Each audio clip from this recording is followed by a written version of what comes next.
Phone tapping వ్యవహారంపై సీబీఐతో విచారణ జరిపించాలన్నారు MP Dharmapuri Arvind. వచ్చే ఎన్నికల్లో కేటీఆర్ ఓటమి ఖాయమన్నారు. పసుపు బోర్డు ఏర్పాటుతో రైతులకు కొత్త శకం ప్రారంభమైందన్నారు. అవినీతిలో కూరుకుపోయిన బీఆర్ఎస్ నేతలను జైల్లో వేయాలన్నారు. ఈ నెల 29న జిల్లాలో కేంద్ర మంత్రి అమిత్ షా పర్యటించనున్నట్లు చెప్పారు. పసుపు బోర్డు కార్యాలయానికి విచ్చేస్తున్నారన్నారు ఎంపీ అరవింద్.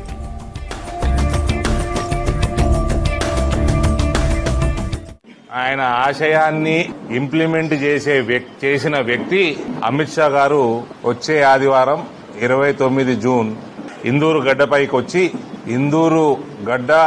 ఇందూరు రైతుల చిరకాల స్వప్నం అయిన జాతీయ పసుపు బోర్డు యొక్క కేంద్ర కార్యాలయాన్ని ప్రారంభించబోతా ఉన్నారు. అమిత్ షా గారు హోంమంత్రే కాదు, ఆయన కోఆపరేషన్ మినిస్టర్ కూడా. మనకు పసుపుకు కానీ మన ప్రాంతంలో పండే పంటలకి చాలా ముఖ్యమైన మినిస్ట్రీ అది.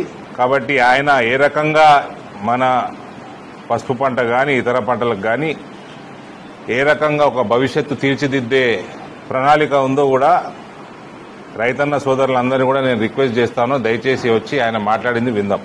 ప్రత్యేకంగా చేతులు జోడించి రిక్వెస్ట్ చేసేది, 2019లో నామినేషన్ వేసిన రైతులందరూ కూడా మీరు ఏ రకంగా ఉద్యమం చేసిండ్రో 3-4 దశాబ్దాలు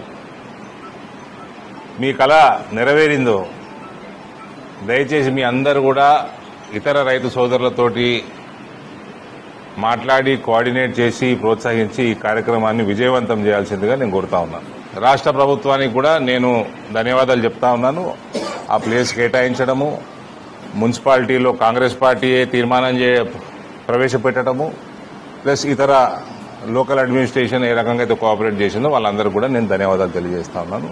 గదముక్కోడు కాళేశ్వరంలా, లిక్కర్ స్కామ్లా ఇట్లాంటి ఏమనుకున్నారు బిడ్డే, ట్యాపింగ్ టిల్లుగాడు ట్యాపింగ్లా, ఈ కార్లా, ఈ విద్యుత్ స్తంభం లెక్క పొడుగున్నటోడు విద్యుత్ స్కామ్లా, వీళ్ళని గప్ప గప్ప గప్ప గప్ప గుద్ది రప్ప రప్ప రప్ప రప్ప జైలు వేయాలి. ఫస్ట్ జైలు వేసినాక మళ్ళా రప్ప రప్ప రప్ప రప్ప ఇంకా స్కాములు పెట్టబడతాయి. వీళ్ళ ముఖానికి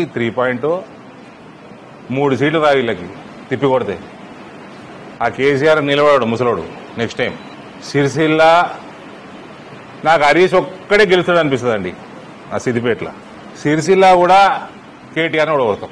it is easy and this is coming out from somebody who has demolished his sister. Telangana సమాజం ఏనాడు కూడా కల్వకుంట్ల కుటుంబానికి క్షమించదు. ఎవడన్నా కడతారా ఎట్లా ప్రాజెక్ట్ ఇనాగ్రేషన్ కాకంటే ముందు కూలిపోయే స్థితికి వస్తుందా? నోటికి అన్నం తింటున్నారా, ఏం తింటున్నారు కల్వకుంట్ల?